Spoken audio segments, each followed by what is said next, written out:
The array class offers one more method called the delete method.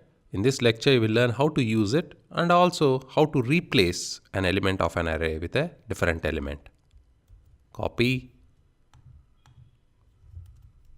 Change the title to delete / replace. Leave the very first array declaration as it is. We are going to use it.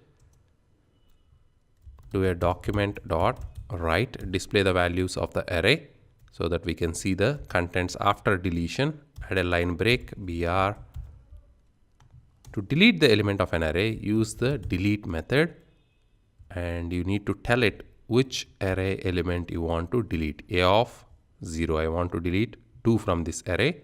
So delete space A of 0. Save it as array delete and replace.html.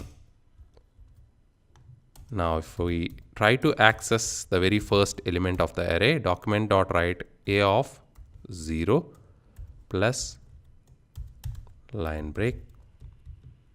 Save it. Open it in the web browser to see the results. Array delete and replace.html.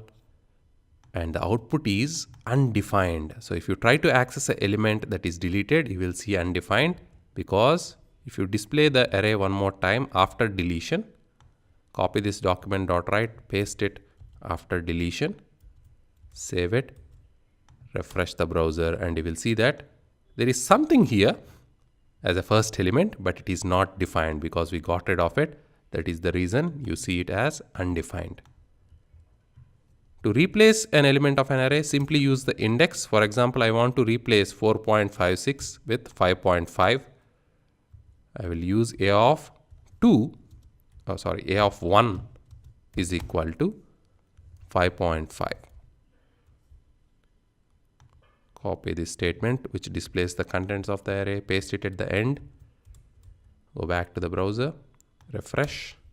Now 4.56 got replaced with 5.5.